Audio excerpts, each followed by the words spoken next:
In the dark hours of September 6th, 2024, a fireball streaked across the sky over New Mexico. It was the Boeing Starliner, returning from the International Space Station. It deployed its parachutes, it fired its airbags, it landed with perfect, calculated precision. But when the recovery teams cracked the hatch, they were met with an unusual sight. The seats were empty. This vessel was built to carry two of NASA's most experienced astronauts, Commander Butch Wilmore and pilot Sunita Williams. They had launched 3 months earlier for a simple 8-day test mission. They were supposed to be inside that capsule. Instead, they remained 250 miles above our heads, aboard the International Space Station.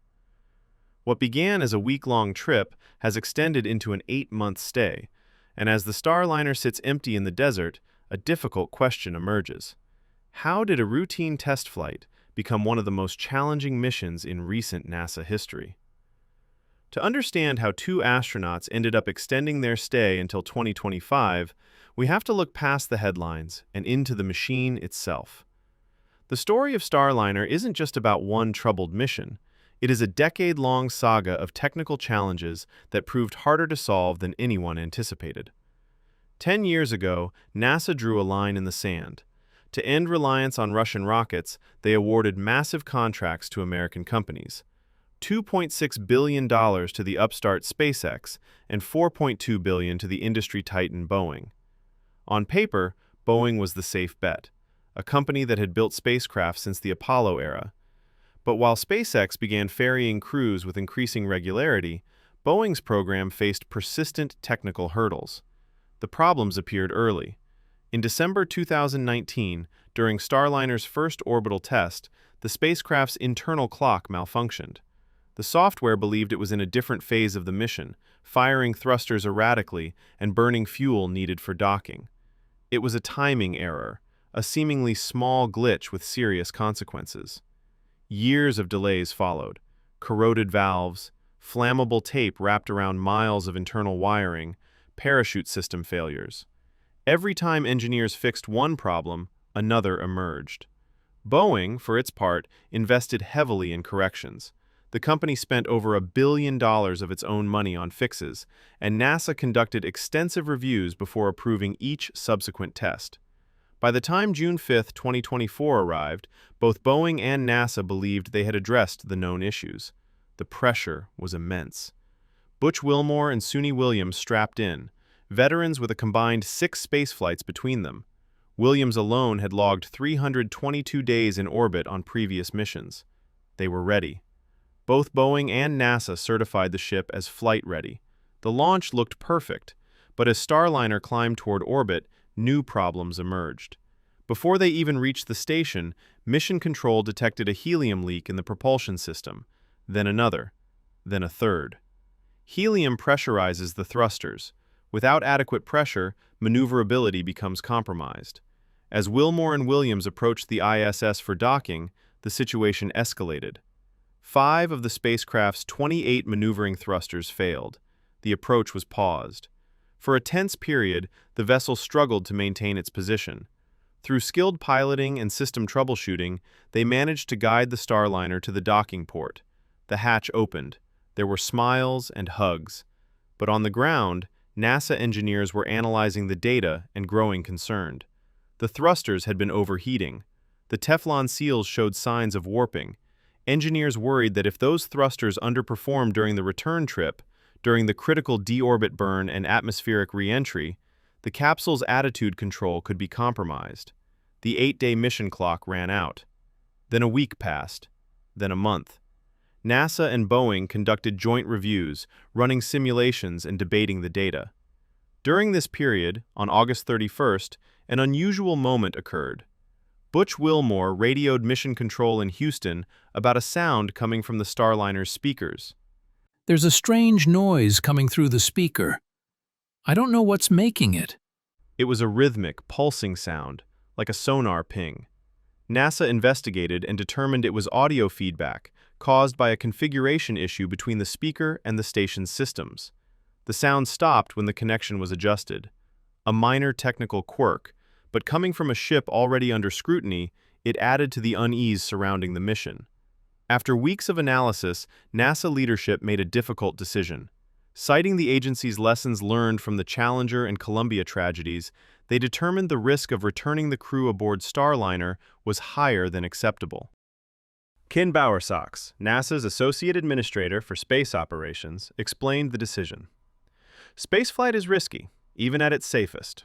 We wouldn't put Butch and Suni on a vehicle where we felt the risk was higher than what we normally accept. Boeing disagreed with the assessment. In a statement, the company said it remained confident Starliner could have safely returned the crew, but respected NASA's decision as the customer. On September 6th, Butch and Suni watched from the station's window as their spacecraft undocked without them. They were safe, but their mission had fundamentally changed. The contingency plan. NASA secured 2 seats on a SpaceX Dragon capsule, with a return scheduled for February 2025. So what does life look like when an 8-day sprint becomes an 8-month marathon? Extended stays on the ISS aren't unprecedented. Astronaut Mark Vande Hei spent 355 consecutive days aboard in 2021 to 2022, and Christina Koch logged 328 days in 2019 to 2020.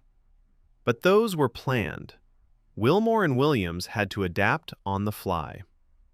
The International Space Station is the size of a football field, but living space is limited.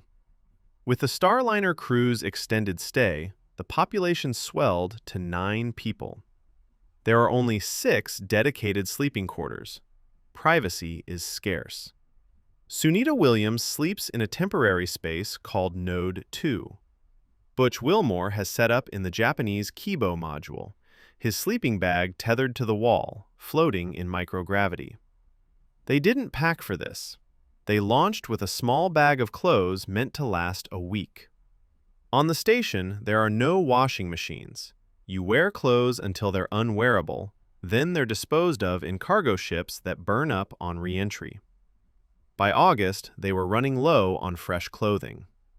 It wasn't until a Northrop Grumman Cygnus supply ship docked that they received a care package, fresh fruit, new jumpsuits, and the basic comfort of clean clothes. Despite the circumstances, Wilmore and Williams have proven why they were selected for this mission.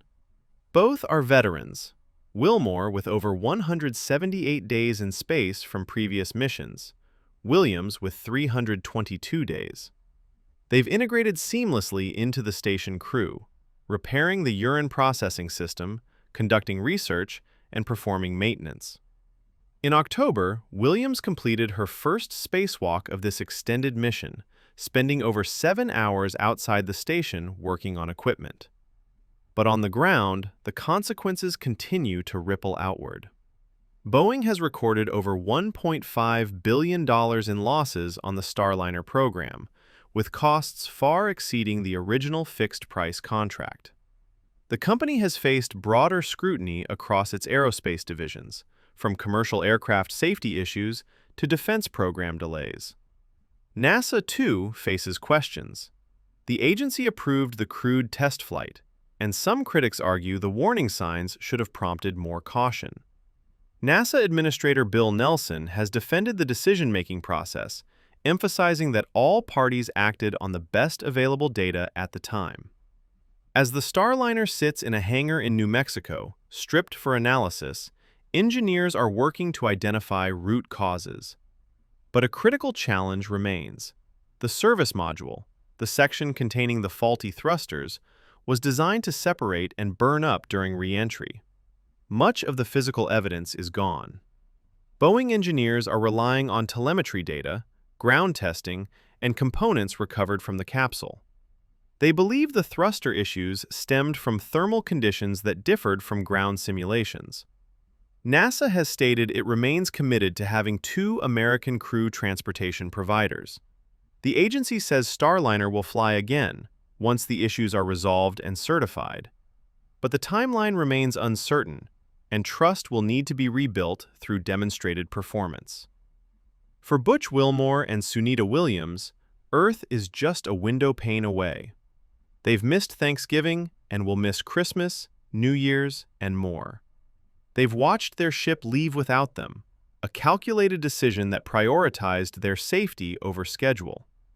Both astronauts have remained publicly positive. In interviews from the station, Williams said, "We're doing what we need to do up here. We're getting work done, and we'll come home when it's time." When the SpaceX Crew 9 Dragon returns in February 2025, Wilmore will have spent approximately 260 days in orbit on this mission alone. Williams will approach 270 days, adding to her already record-setting time for female astronauts.